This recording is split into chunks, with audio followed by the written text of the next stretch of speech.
Hi friends, welcome to தனா தமிழ். இன்றைக்கி நம்ம சேனலில் என்ன பார்க்க போகிறோம்னா, இன்றைக்கி வந்து மழைங்க. எங்கள் ஊர்லலாம் மழை பெய்ஞ்சிருக்கு. உங்கள் ஊர்லலாம் மழை பெய்யா என்னன்னு கமெண்ட் சொல்லுங்க. இங்கே மன்னார்குடியில் நைட்லேருந்து நேற்று சாயங்காலத்துலேருந்தே மழை பெஞ்சிக்கிட்டே தாங்க இருக்குது. இன்னமும் மழை விடவே இல்லை. நைஸாக தூரிக்கிட்டே தான் இருக்குது. அதனால இன்றைக்கி நம்ம என்ன செய்ய போகிறோம்னா, இன்றைக்கி வீட்டுக்குள்ளே தான் மழை பெய்ஞ்சாலே நம்ம வீட்டுக்குள்ளே நிறையா வேலை ஒதுக்கி வச்சுருப்போமா, அந்த வேலைங்க தான் இன்றைக்கி பார்க்க போகிறேன். இன்றைக்கி நம்ம என்னென்ன வேலை வீட்டுக்குள்ளே பார்க்குறோம், மழைக்கு ஏற்றது மாதிரி வீட்டுக்குள்ளே என்னென்ன வேலை பார்க்கணுன்னு பார்த்துடலாமா? அதுக்கு முன்னாடி நான் போய் சமையலுக்கு போகிறேன். கையிலும் எங்கள் வீட்டுக்காரங்களும் பெட்டி போட போகிறாங்க. காம்போ ஆஃபர் வேறு போயிட்டு இருக்குதா, அதுதாங்க. நேற்று கொஞ்சம் போட்டாச்சு, இன்னும் பாக்கி இருக்கிறதுலாம் இன்றைக்கி நாளைக்கு போட்டுக்கிட்டே தான் இருக்கோம். காம்போ ஆஃபர் வந்துக்கிட்டே தான் இருக்குது, போட்டுக்கிட்டே தான் இருக்கிறோம். நம்ம மாவுலாம் நம்ம அதில் வந்து இந்த காம்போ ஆஃபர் கொடுக்குறதுல நம்ம உளுந்து கஞ்சி மாவும் அப்புறம் கேழ்வரகு மாவும் கொடுத்துருந்தோம். நம்ம எந்த மாவுமே நிறையாலாம் ரெடி பண்ணி வைக்கிறது இல்லைங்க. அப்பப்போ கொஞ்சம் கொஞ்சம் தான் ரெடி பண்ணுவோம், கேட்க தான் ரெடி பண்ணுவோம். இது நான் வந்து இப்போ கொஞ்சமாக கொஞ்சம் அரைச்சி ரெடி பண்ணிக்கிட்டு காம்போ ஆஃபர் போடுவோம்னு சொல்லிட்டு போட்டேன். அதெல்லாம் பத்தலைங்க, நிறையாவே வந்துக்கிட்டு இருக்குது. நாங்கள் எதிர்பார்க்காத அளவுக்கு நிறையா வந்துக்கிட்டு இருக்குது. அதனால் இப்போ போய் 20 கிலோ உளுந்து வாங்கிட்டு வந்துருக்காங்க. இதை இப்போ வறுத்துட்டு, இது காயெல்லாம் வைக்க வேண்டியது இல்லையா, இது மழையிலையும் நம்ம அரைச்சிக்கலாம். அதனால் நல்லா சடசடன்னு வெடிக்கிற அளவுக்கு வறுத்துட்டு, இதுக்கு பச்சரிசி சேர்ப்பில கையில் கொஞ்சம், இதுக்கு கொஞ்சம் பச்சரிசி சேர்த்து அதையும் நல்லா பொரிச்சிட்டு ரெண்டையும் கொடுத்து இப்போ அரைச்சிக்கிட்டு வந்து 10 ஏலக்காய் மட்டும் அரைச்சிட்டு வந்துட்டோம்னா கும்முன்னு வாசமாக இருக்கும். வறுத்துட்டு அப்புறமா தான் மதியம் சமைக்க போகிறேன். வாங்க பார்க்கலாம். இன்றைக்கி வந்து நம்ம வீட்டில் என்ன குழம்பு வைக்க போகிறோன்னா, வத்த குழம்பு தாங்க வைக்க போகிறேன். ஏன்னா இந்த மலைக்கு இதாமா சூப்பராக இருக்கும். வத்த குழம்பு தான் வைக்க போகிறேன். வாங்க வத்த குழம்பு வைக்கிறதுக்கு என்னென்னு எடுத்துக்கலாம்னு பார்த்துக்கலாம். ஃபஸ்ட்டு சமைச்சிட்டு அப்புறமா வருங்கன்னு சொல்லிட்டாங்க. அதனால நம்ம சமைச்சிக்கிட்டு இருந்தோம்னா அவங்க பெட்டியும் போட்டுக்கிட்டு இருப்பாங்க. அதுக்குள்ளே நம்ம சமைச்சிட்டு போயிடலாம். அதுக்கு என்னென்ன எடுத்து வச்சுருக்கேன்னு பார்த்தீங்கன்னா, பூண்டு நல்லா ஒரு 3-4 பூண்டு எடுத்து உரிச்சிட்டு வச்சுருக்கேன்.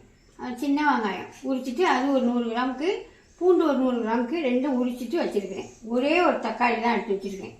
அப்புறம் வத்தல் பார்த்தீங்கன்னா, சுண்டைக்காய் வத்தல் ஒரு 10 எடுத்து வச்சுருக்கேன். கொத்தரங்காய் வத்தல் கத்திரிக்காய் வத்தல் ஒரு 4 பீஸ் எடுத்து வச்சுருக்கேன். கொத்தரங்காய் வத்தல், இந்த கொத்தரங்காய் வத்தல் நம்ம வந்து சில பேர் வச்சு வத்த குழம்பு வச்சுருப்பீங்க, சில பேர் பொரிச்சு திங்கிறது மட்டும்தான் எண்ணெயில் போட்டு பொரிச்சு திங்கிறமே அது கொஞ்சம் தான் யூஸ் பண்ணியிருக்கீங்க. இந்த மாதிரி வத்த குழம்பு வச்சோம்னாலும் அருமையாக இருக்குங்க. அதனால் 3 வத்தல்லையும் ஒரு 4-5 எடுத்து வச்சுருக்கேன். அதுக்கு கொஞ்சமாக ஒரு சின்ன நெல்லிக்காய் அளவுக்கு புளி ஊறிக்கிட்டு இருக்கு. இப்போ இதெல்லாம் நான் புளியெல்லாம் கரைச்சி, நம்ம எப்போதுமே தக்காளியெல்லாம் கரைச்சி நம்ம கலந்து தூள் தான் போட்டு வச்சுக்கிட்டு இருக்கோமா, அதையும் எல்லாம் ரெடி பண்ணி வச்சுட்டு நான் குழம்பு தாளிக்கையில் நான் எப்படி தாளிக்கிறேன், நான் எப்படி வத்த குழம்பு வைக்கிறேன்னு பார்ப்போம் வாங்க. உளுந்த கட்டி வச்சுங்கப்பா, நான் இதை சமைச்சிட்டு வந்து நான் அதை தரேன், வறுத்து தரேன். சன்னல் அங்கேதான் கிடக்கு பாருங்க. கட்டிங்கனால நாட்டு உளுந்தெல்லாம் இப்போ சீசனாங்க. அதனால நாட்டு உளுந்தெல்லாம் நிறைய கிடைக்குது. நாட்டு உளுந்து, நாட்டு பயிறு இதெல்லாம் இப்போ சீசனுங்க. புளி இதெல்லாம் இப்போ சீசன். புளி கொஞ்சம் பேருக்கு ஆர்டர் போட்டுருக்கீங்க. புளி நிறையாவே கிடைக்கவே மாட்டேங்குதுங்க. புளி கொஞ்சோண்டு கிடச்சிது, அதை வாங்கி அரிஞ்சிக்கிட்டு இருக்கேன். வேலையும் பார்த்துக்கிட்டு அதையும் இடையில அரிஞ்சு கொஞ்சம் கொஞ்சமாக போட்டுக்கிட்டு இருக்கேங்க. ஆனால் புளி கேட்டவங்களுக்கு வந்து கொஞ்சம் லேட் ஆகும். சுத்தம் பண்ணி தானே சுத்தம் பண்ணி நல்லா காய வச்சு நீங்கள் வாங்கி அப்படியே டப்பாவில் அடைச்சி வச்சுக்கலாம். அந்த மாதிரி சுத்தம் பண்ணி காய வச்சு கொடுத்துருவோம். சரி, நீங்கள் ரெடி பண்ணிட்டு கூப்பிடுங்க, நாங்கள் பார்சல் போடுவோம். வத்த குழம்பு தாளிக்கிறதுக்கு எண்ணெய் நல்லா சூடாகிடுச்சு. எண்ணெய் சூடாகி வெந்தயமும் வெடிச்சிருச்சு. இப்போ நம்ம எடுத்து வச்சுருக்க வத்தலெல்லாம் சேர்த்துருவோம். இந்த வத்தலை என்ன செய்யணும்னா, நீங்கள் என்ன வத்தல் போட்டு வைக்க போகிறீங்களோ அந்த வத்தலை நல்லா ஒரு மணி நேரத்துக்கு முன்னாடியே நல்லா தண்ணியில் போட்டு அலசிட்டு நல்லா வடிகட்டி அள்ளி வச்சுட்டிங்கன்னா, அதில் ஒரு கொஞ்சம் உப்பு இருந்தாலும் போயிடும். நல்லா ஊறி போய் நல்லா சாஃப்டாக இருக்கும். இந்த மாதிரி வெந்தயம்லாம் போட்டு வெடிக்க விட்டுட்டு அதில் போட்டு பொரிச்சு போட்டிங்கன்னா சூப்பராக இருக்கும். இப்போ இது எல்லாமே நம்ம போட்டது எல்லாமே நல்லா பொரிஞ்சிச்சு எண்ணெயில். இந்த மாதிரி பொரிஞ்சால் அருமையாக இருக்குங்க. இப்போ நம்ம உரிச்சிட்டு பூண்டை சேர்த்துக்கலாம். இந்த வத்த குழம்புக்கு எல்லாமே பூண்டு போட்டு வைக்கணுங்க. நிறைய பூண்டு, சின்ன வெங்காயம், அப்புறம் எண்ணெய் வந்து நல்லெண்ணெய். பூண்டும் நல்லா சிவக்கட்டும். கொஞ்சம் பூண்டு நல்லா சிவந்துச்சா, இப்போ நம்ம உரிச்சிட்டு சின்ன வெங்காயத்தையும் சேர்த்துடலாம். இந்த மாதிரி மழை நேரத்துலலாம் வச்சோம்னா தான், இதெல்லாம் அடமழையெல்லாம் கிடையாது, இருந்தாலும் இந்த மாதிரி மழை நேரம் பெஞ்சிக்கிட்டு இருக்கிற இந்த மாதிரி வத்த குழம்பெல்லாம் வச்சோம்னாலும் இந்த சாப்பாட்டை நல்லா விதையாக வடித்து இந்த வத்த குழம்பு வச்சு சாப்பிட்டோம்னா சூப்பராக இருக்கும். சில பேருக்கு விதையாக சாதம் தான் பிடிக்கும், சில பேருக்கு நல்லா குழஞ்ச சாதம் மாதிரி வத்த குழம்பு ஊற்றி சாப்பிட்டாலும் பிடிக்கும். நாங்கள் நல்லா விதையாக வடித்து தான் சாப்பிட்டா இப்படி இருக்கும். இந்த வெங்காயம் போட்ட வெங்காயம் எல்லாமே நல்லா வதங்கட்டும். நல்லா நம்ம போட்ட வெங்காயம் அப்புறம் வத்தல் பூண்டு எல்லாமே நல்லா வதங்கிடுச்சு. இப்போ நம்ம குழம்பு ரெடி பண்ணி வச்சுருக்கோமா, கடைசி வச்சு நல்லா ரெடி பண்ணி வச்சுருக்கேன். அதை தூக்கி இதில் சேர்த்து விடலாம். அப்புறம் இன்னொன்று வந்து இந்த குழம்பு வந்து இட்லிக்கெல்லாம் தொட்டுக்கிட்டு சாப்பிட்றதுக்கு யாருக்கெல்லாம் பிடிக்குன்னு சொல்லுங்கள். இட்லிக்கு தொட்டுக்கிட்டு வத்த குழம்பு வச்சு எடுத்து சாப்பிட்டோம்னா அவ்வளோ சூப்பராக இருக்கும். இது வரையும் சாப்பிட்றேன்னா சாப்பிட்டு பாருங்கள், அவ்வளோ அருமையாக இருக்கும். இப்போ இதில் தூக்கி நம்ம குழம்பு ஊற்றிடலாமா?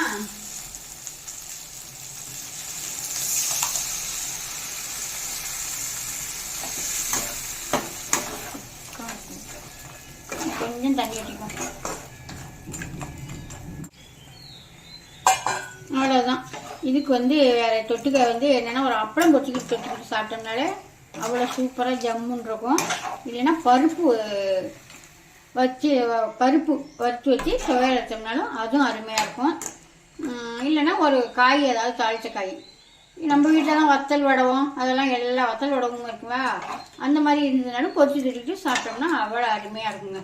இந்த மழைக்கு ஏற்ற சூப்பரான வத்தல் குழம்பு ரெடி ஆயிடுச்சு. நல்லா கொதிக்கட்டும், அப்புறமா பார்ப்போம். சூப்பராக நல்லா கலர்ஃபுல்லாக இருக்கா வத்தல் குழம்பு. இது இப்போ இறக்க போகிறாங்க. இப்போ இறக்க போகிறப்ப என்ன செய்யணும்னா, சில பேர் அப்படியே இறக்கி வச்சுருவாங்க, சில பேர் என்ன செய்வாங்கன்னா துக்குண்டு வெல்லம் போடுவாங்க. நான் வந்து இந்த பீஸ் இந்த துக்குண்டு இந்த வெல்லத்தை அதில் போட்டு போய் இறக்கிக்கிறேன். இந்த வெல்லம் போட்டாலே எனக்கு பிடிக்கவே பிடிக்காது. வத்த குழம்பு வெல்லம் போட்டால் யாருக்கெல்லாம் பிடிக்குன்னு அதையும் எங்கள் அம்மாட்ட சொல்லுங்கள். வெல்லம் போட்டால் எனக்கு பிடிக்கவே பிடிக்காது. எங்கள் வீட்டு பையனுக்கு குழம்பு மிச்சமே வைக்க மாட்டாங்க. இந்த வெல்லம் போட்டுட்டோம்னா குழம்பு அப்படி தான் பிடிக்கும். வெல்லம் போடலைன்னா இது என்ன வத்த குழம்பு அப்படின்னு சொல்லிடுவாங்க. இந்த வெல்லம் போட்டாக்கா அப்படி தான் சுத்தமாக குழம்பு எல்லாத்தையுமே கலக்கிடுவாங்க. இப்போ இதை போட்டுக்கலாம். ஒரு சின்ன பீஸ் தான் போட்டிருக்கேன். அந்த வெல்லம் போட்டால் கொஞ்சம் இனிச்சிக்கிட்டு புளிச்சிக்கிட்டு உரைச்சிக்கிட்டு இருக்கா, அதனால அது பிடிக்கும் போல இருக்குது. புளிப்பை பேலன்ஸ் பண்ணிடும்.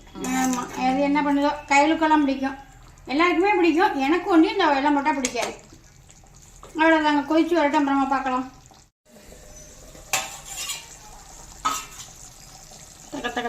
தகன்னு கொதிச்சுக்கிட்டு இருக்கு. நல்லா எண்ணெய் பிரிஞ்சு அருமையாக கொதிச்சிச்சு. இப்போ இறக்கி வச்சிடலாம். அவ்வளோதாங்க, வத்த குழம்பு நான் இப்படி தாங்க வைப்பேன். சரி, அருமையான வத்த குழம்பு ரெடி ஆயிடுச்சு. சரி, சாதத்தை பார்த்துடலாமா?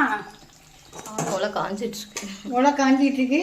அரிசி ஊறிக்கிட்டு இருக்கு. நல்லா 1 மணி நேரம் ஊற வச்சு தான் நான் போடுவேன். 1 மணி நேரம் இல்லை, ஒரு அரை மணி நேரம்னாலும் அரிசியை ஊற வச்சு தான் நான் உலையில போடுவேன். அவ்வளோதாங்க. நல்லா பூண்டு சறுக்கி சரி சின்ன வெங்காயமாக இருக்கணும். அப்போ தான் அருமையான குழம்பாக இருக்கும். அது மாதிரி தான் இப்போ நான் வச்சுருக்கேன். சமையல்லாம் முடிஞ்சிச்சு. அப்புறம் தொட்டுக்க பார்த்தீங்கன்னா பொல்லங்கெல்லாம் பொரியல் பண்ணியிருக்கேன். கொஞ்சோண்டு வத்தல் உடம்பு வச்சுக்குவோம். நல்லா எண்ணெய் காய விட்டு கொஞ்சோண்டு வத்தல் உடம்பு வச்சுக்குவோம். எண்ணெய் வந்து இப்போ என்ன செஞ்சோம், தட்டை செஞ்சேன், முறுக்கு செஞ்சேன். இந்த எண்ணெய் தான். எண்ணெயை நல்லா சூடு பண்ணிவிட்டு போட்டு பொரிச்சு எடுத்துக்கலாம். குட்டி வத்தல் தாங்க. நான் எப்பயுமே நான் வீட்டுக்கு வந்து சின்ன வத்தலோட தான் சூடாக தான் ஒதுக்கி வச்சுக்குவேன். அதை தான் போடுவேன். சூப்பராகவே நல்லாவே பொரிச்சு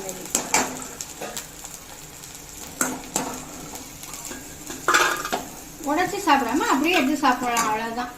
பெருசாக இருந்தால் கொஞ்சம் உடச்சி சாப்பிடணும். பொரிச்சிக்கிட்டு வந்துடுறேன். அவ்வளோதான். இப்போ சாப்பிட போகிறோம். அப்புறம் வந்து ஆஃபர் காம்போ ஆஃபர் போட்டிருக்கோமா, அதுதான் இப்போ போயிட்டுருக்கு. அதுக்கு இப்போ பெட்டி போட்டிருக்காங்க. வாங்க அதையும் பார்த்துடலாம்.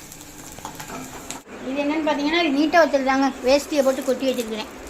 இது எல்லாமே இப்போ பாக்கெட் போட போகிறோம். அதுக்காக தான் டப்பாவில் வந்து எடுக்க கஷ்டமாக இருக்குன்னு வேட்டியை போட்டு கொட்டிட்டோம்னா நம்ம ஈஸியாக டக்குன்னு எடுத்து போடலாம். அப்புறம் அந்த வந்து என்ன கொஞ்சம் தான் போட்டிருக்கீங்களா? வத்தல் மட்டும் தான் போட்டிருக்கீங்க? ஆமாம், வத்தல் மட்டும் தான் போட்டிருக்கு. இன்னும் மசாலாவும் மாவும் போடணும். பொட்டி ஒட்டி போட்டிருக்காங்க. பொட்டியெல்லாம் போடணும். 2 வேலை சொல்லிட்டேன். சரி, ஒரு வழியாக சாப்பிட்டுட்டு வந்து அப்புறமா செய்வோம். வாங்க. சரி, சாப்பாடு எடுத்துக்கிறேன். சாப்பிடுவோமா?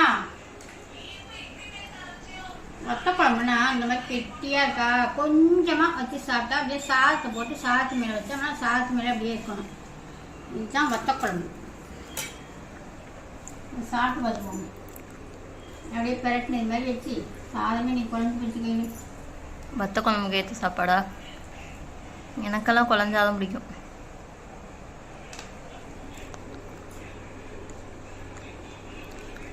இன்னைக்கு ஒரு குடி தான். சூப்பர் குழம்பு. இந்த மானத்தை பாருங்க எப்படி இருக்குன்னு. அதுக்கு தகுந்த அருமையான குழம்பு, அருமையான சாப்பாடு. நான் செஞ்சது மாதிரியே நீங்களும் ஒரு வாட்டி செஞ்சு பார்த்து கமெண்ட்ல சொல்லுங்கள். அடுத்த வீடியோவில் பார்ப்போம். பாய்.